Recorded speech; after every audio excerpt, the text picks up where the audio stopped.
Hey everyone, it's Danielle Marie from the One Realty here in Austin, Texas.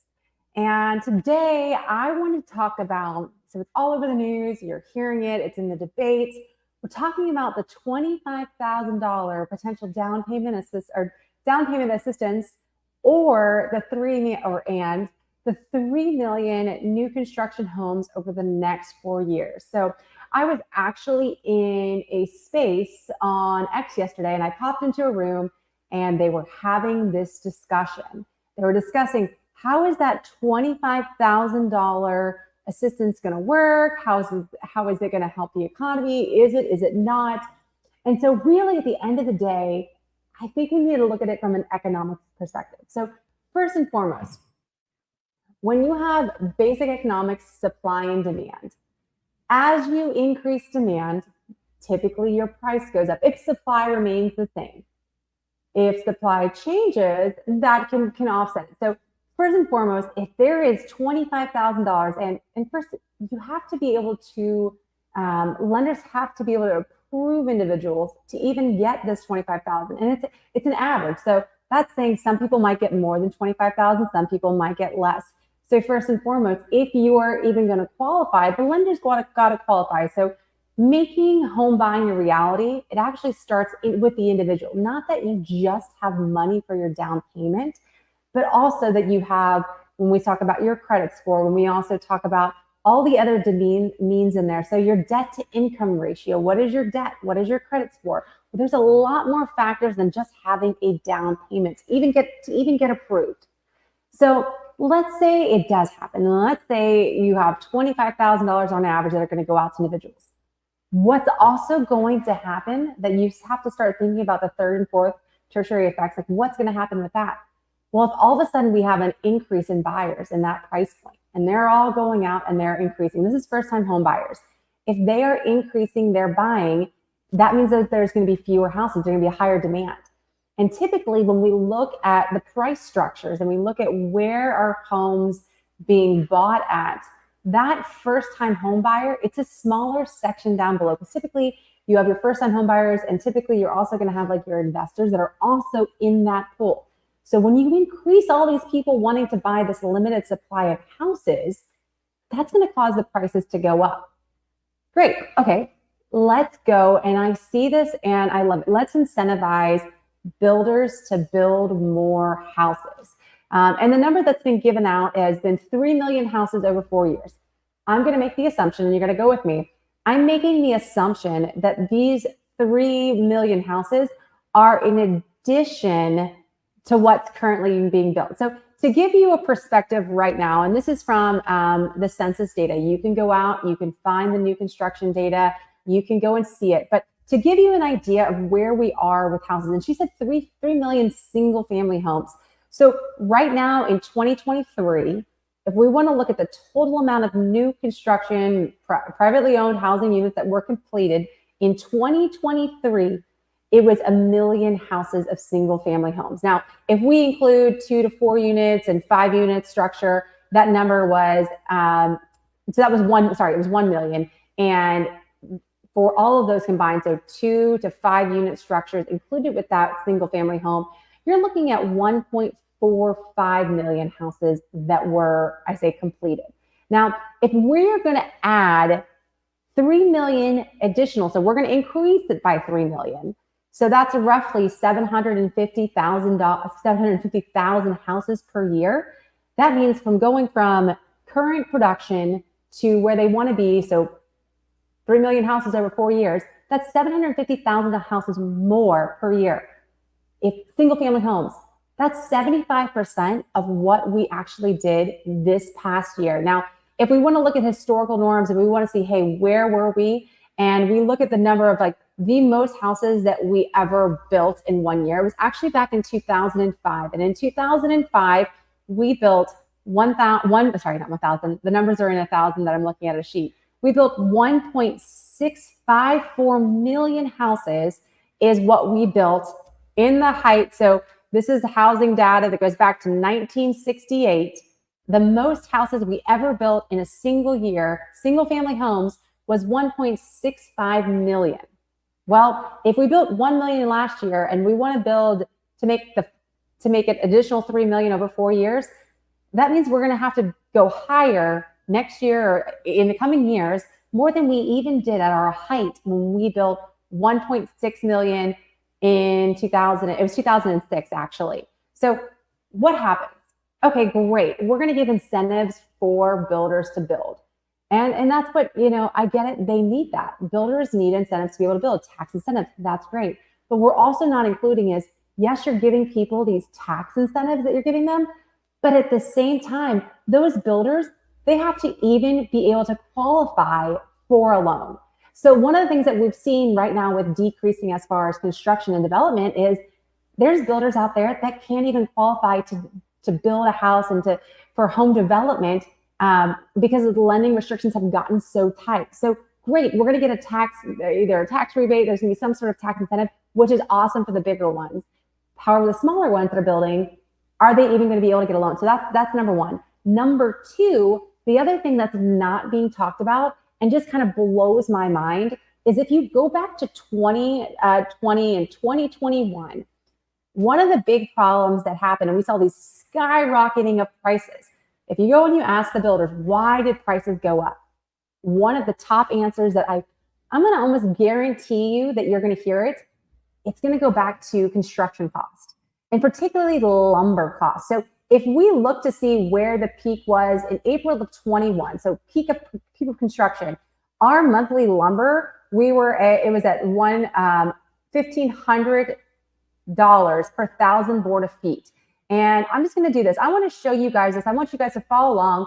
I'm going to share this screen with you because I think it's really important that people see when we're talking like numbers and prices and different things like that, what also goes into building these 3 million homes. So if we're looking right here and we are looking at our lumber prices, great. We want to build 3 million new homes. It's going to be great over 4 years. So that's 750 houses on average per year that we're going.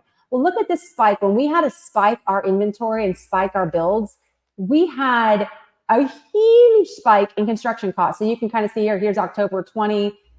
People are kind of figuring out, people are buying houses. Their builders are putting in demand because about May timeframe is really when we start to see some activity in the market from 2020. Well, we're starting to see some activity in the market. Now, granted, our imports coming into the U.S. as far as lumber and all that also went down. There's a whole other dynamic factors. But look at what happened to our construction cost. Our construction cost just escalated rapidly. And that has to go back to the demand when we were buying houses. We were building houses during this, I say the pandemic timeframe and the lockdown timeframe. And you can even see right here. So even right as of this year, we're already in 561. And so if you compare this, and this doesn't even go as far back to 2005, when we were at our height in 2005, we were substantially under when it comes to building and construction costs. We were substantially under that. So not only do these builders have to all of a sudden be able to build the houses, now you're going to have to talk about construction costs. And construction costs, so yes, we just talked about lumber. What's going to happen when all of a sudden we have these incentives for the builders to build and all that? Well, you're going to also see lumber prices go drastically up. That also goes back and passed on to the consumer. The consumer, the purchaser, is going to deal with this. So do I want more construction? Absolutely. But what I need to say is you have to be realistic of what could possibly happen. So it is great. We want to increase supply, but at the end of the day, there's also a bottom line. So I'm all for building, but I just want everyone when they're thinking about building, I think you need to look at that full picture and understand, hey, these are different things that might happen if all of a sudden we escalate without a plan and without as far as structured over time. The other thing that we're going to have to deal with is we're also going to deal with, so we talk about lumber. Well, then you're also going to talk, you talk about plumbing, you talk about tile. You're also going to talk about the labor that goes behind it. And also, I say government restrictions. So I know that if you build a house out in Iowa and you build a house in California, I'm a betting woman, I'm going to bet that you're going to build that house in Iowa significantly cheaper and significantly faster based on red tape regulations that you have within the government. And so that's also something else to look at is, hey, yes, money is great. Tax incentives are great at the same time. But what is that red tape? What are the builders dealing with besides giving them and throwing money at them or are doing that. What can you help out on the other side? Maybe it's the timeline for build that can help. So building 3 million homes over 4 years. So we're going to increase our production from this past year by 75%. Do you not think that that's going to play into our prices that are going into here? Also, is it going to play into the quality build? Because I can tell you, especially if we're targeting single family first time buyer homes, I've dealt with a lot of single family first time buyers. I will take them in and we'll walk through houses. And yes, there might be a house in a certain area that the neighborhood, that's what their price point is. If I want new construction, I'm buying in this area. And then we go in and we look, and we have to look at the quality of that construction.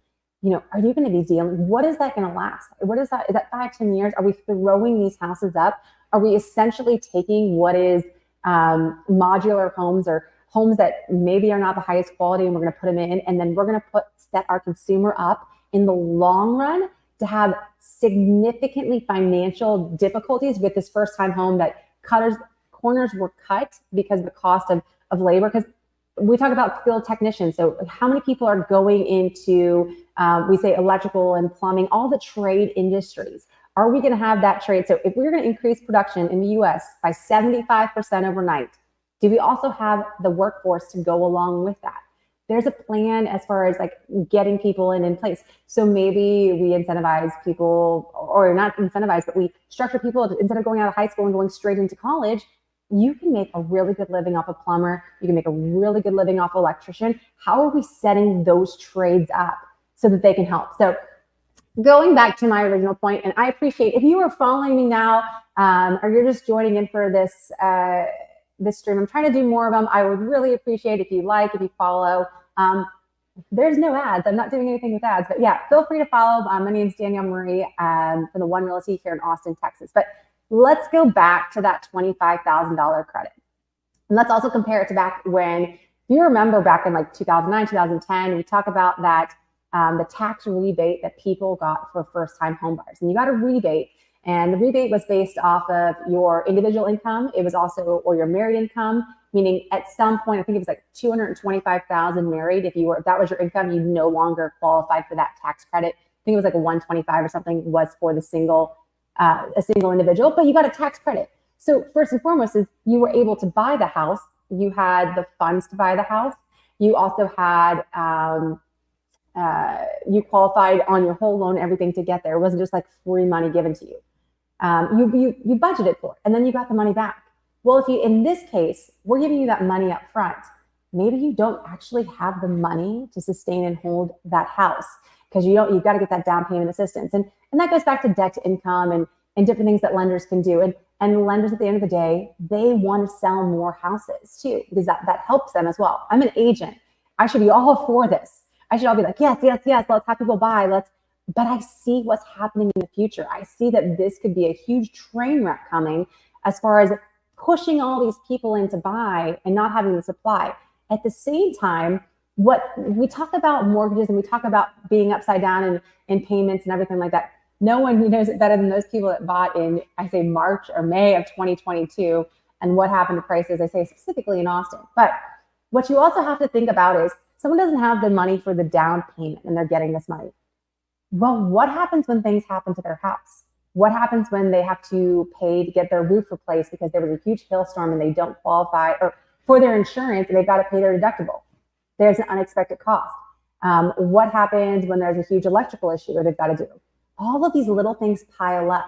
So that's why, like, if you do a tax credit, you know that it's kind of a money back. Well, with the $25,000, the other thing that we're not keeping in mind is, okay, your principal and your insurance, your principal and your interest, you know what that is. You've got a set interest rate, you have a set principal. What you don't know that changes year to year is, number one, your taxes. Your taxes are going to change year to year. So if you're in an area, and if we go back to what happened during the pandemic, we saw houses and we saw the tax rate of houses, not tax rate, the taxable value of houses drastically increase when there was a demand. So when the demand hit, we all of a sudden saw values of homes go up, and that meant, and people were shocked the following year when they were like, oh my gosh, my tax bill went up. If you were a primary homeowner in Texas, luckily that value can only go up by 10%, but 10% is a big chunk. So if all of a sudden your taxes go up at 10%, and let's say your tax is $10,000, and now all of a sudden next year it's 11,000. It's small, but it starts to compound itself. The other thing that's also gone up, and if we look at what happened to insurance, so we've heard for the past couple of years, especially like in California with the forest fires, in Florida, in flood zones, they've gone up. Well, in Texas last year, in Austin, we're not really the tornado alley. Yes, there's some, but it's more north of us. We're not in flood zones. We're not really in fire, but we were seeing people's rates for their home insurance going up 40 to 60%. It was it was just crazy. So you're going to give someone $25,000 for the down payment. Maybe they don't have the money. They haven't been able to, and I'm not saying there are some people that are very well equipped to buy a house, and that the $25,000, it's just going to be, definitely just to help them. And that's going to be great for those, but those might be few and far between, because the other thing is these people, when I say these people, I mean first-time home buyers, just in general, you also want to make sure that they have unexpected costs. So what happens when all of a sudden taxes go up? What happens when all of a sudden their insurance doubles? What happens when they lose their job? Like, if they're focusing on this, a lot of these things happen. So especially with first-time home buyers, it's so important as a first-time home buyer that when you're buying a house, yes, you've got your down payment, but if you're pitching pennies to make that down payment, you really need to think about that, because at the end of the day, when those unexpected costs come up, how can you afford that? And and that's like kind of building financial success. So what are other things that we can do? Well, if you know anything about, we talk about principal and interest, but we also talk about that insurance and the taxes. Let's talk about taxes. Lowering taxes is going to help homeowners. It's going to help their burden of being able to pay things, or different tax credits. So if someone does go out and they do buy the house, like the tax credit in 2010, and then they get that money back, that's going to help for those unexpected. But they were able to buy the house with that. Now, with that being said, I'm not against assistance. So I myself am a veteran, and I've used my VA loan. At your VA loan, it's a 0% down. You do have other closing costs that you need to keep, be aware of, that also goes along. It's not just a zero. You don't just buy a house for $0 down. There's also closing costs. But there is down payment assistance programs. And so I say that because people think that this is like a brand new thing. Well, I'll show you something else too. It's another, like in Texas. So if you're a first-time home buyer on here, you might be going, oh my gosh, I'm never going to be buying. This is, it's not even possible. Well, we have in Texas, there is a Texas State Affordable Housing Corporation. There is something called the down payment assistance for buying a house in Texas. You have to have a minimum of a 620 credit score. And then also there's different things that they're going to ask you as far as like how much money you make. You can just go to tsahc.com and you'll be able to find it. And so there's Homes for Heroes. So this is our educational professionals, our firefighters, our police officers, our veterans. And then there's the Home Sweet Texas Home Loan Program. And I have had people use this. So it's not out of the norm to have money to go towards down payment assistance. That is not, there are already programs in place. You have to look for them, or know the agent to help you find them. But with that being said, going out and just giving $25,000 average, so it's an average, so you still have to qualify for your loan, isn't necessarily going to solve the problems. You're going to create an increase in housing demand. And with that being said, you have to have those housing supplies. And if you don't have that supply, it's just going to escalate it too as well. And then you want to make sure that the people that are buying it also have their financial, they're in line. And that's where if you give it credit back for after you close, I know people are saying like, we don't have the money to buy the house. If you don't have the money to buy the house, how scary is it when you buy the house? Okay, imagine this. Imagine the tax credit was given in 2022. May of 2022, you've got this great tax credit. And all of a sudden, in your taxes that come out at the beginning of 2023 are, because that's when the prices went up, all of a sudden your taxes are another 10% higher just because of, in Texas, we cap the rate. Now that's the cap the rate of what your home is valued at. We don't cap at what your tax increase is, because all of a sudden people could have voted, hey, we want this new bond for this school or this roadway, and instead of a 2.2 tax rate, now you're at a 2.4. So it might be more than 10% of the amount of taxes you've paid. It's 10% of the value of the house, and then it times that tax record. So you want to make sure that people have the money to be able to pay the taxes on this increase.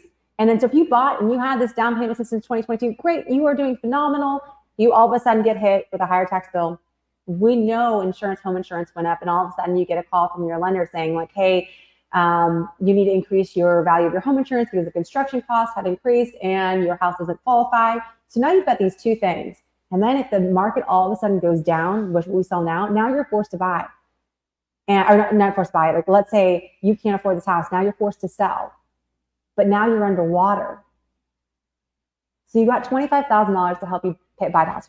Great. Now you can't afford your mortgage. Now you're upside down in equity because what just happened with the economy. And you can't sell without having to pay out. And rent went down because we saw an explosion of apartment buildings and different things like coming back to the market. So it's one of those things, and that's where I go back to, like, honestly, I'm all for tax credit. I'm all for how can we cut some red tape of builders to make it less expensive for a builder to build. Tax credit, once again, for the builders as well. I don't think that it's realistic to think that we are going to build 3 million homes in 4 years. That goes back to number one, what is the cost to even build? What is that going to cost? Can these builders actually get the loans, especially with the interest rates? And number two, how are we going to increase our production 75%? And if we do increase production 75%, how is the quality of those homes going to be built, and who is going to be living in it? So that goes back to, like, how are we spending our government money? What is the red tape that's in there? Like, what is required of, and I hear, gosh, in California, I talk to agents out there, and bless you if you're a home builder out there, some of those restrictions out there, oh, bless y'all. And even in Texas, we have some too, like in Austin, it's a little more restrictive than if you were going to like Luling or some smaller place.